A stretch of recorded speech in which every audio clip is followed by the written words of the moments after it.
അലോഷി കഴിഞ്ഞ 7 വർഷമായി evergreen English medium സ്കൂളിലെ വിദ്യാർത്ഥിയാണ്.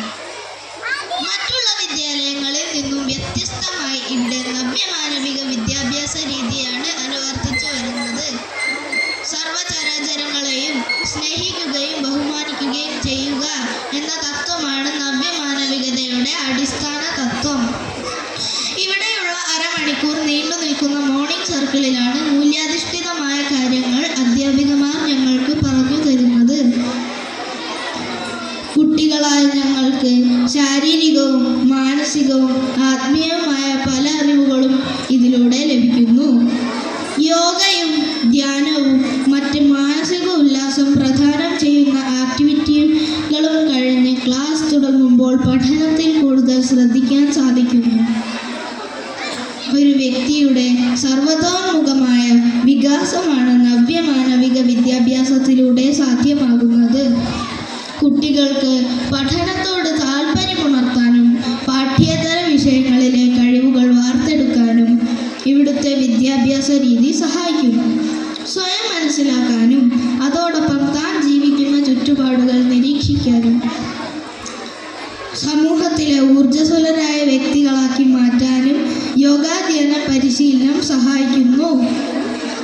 സർവ്വജീവജാലങ്ങളുടെയും ജീവിതം പരസ്പരം ബന്ധപ്പെട്ട് കിടക്കുന്നു എന്ന വിശാലമായ തത്വം നവ്യമാനവിക വിദ്യാഭ്യാസത്തിലൂടെ ലഭിക്കുന്നു.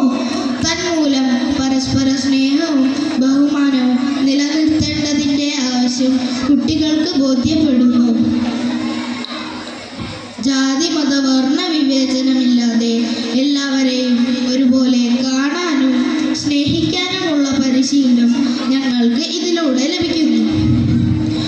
പാഠപുസ്തകങ്ങളിൽ മാത്രം ഒതുങ്ങാതെ ചുറ്റുപാടുകളിലെ പ്രശ്നങ്ങൾ മനസ്സിലാക്കാനും ഞങ്ങൾക്ക് അവസരം ലഭിക്കുന്നു. ശാരീരികവും മാനസികവും ആത്മീയവുമായ വളർച്ചയാണ് യഥാർത്ഥ വിദ്യാഭ്യാസം. ശരിയായ രീതിയിൽ കാര്യങ്ങൾ പഠിക്കുകയും അത് ഓർമ്മയിൽ സൂക്ഷിക്കുകയും ആവശ്യഘട്ടങ്ങളിൽ ജീവിതത്തിൽ പ്രാവർത്തികമാക്കുകയും ചെയ്യുന്നതാണ് യഥാർത്ഥ വിദ്യാഭ്യാസം എന്നാണ് ശ്രീ PR സർക്കാർ വിദ്യാഭ്യാസത്തെക്കുറിച്ച് പറഞ്ഞത്.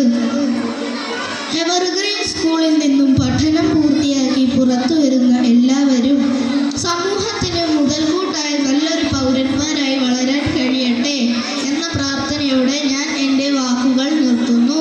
നന്ദി, നമസ്കാരം. Thank you, Aloshi. That's truly what you said is our school aiming at. This is our mission and vision achieving through our students. And I am happy to say that our school has started UP section this year.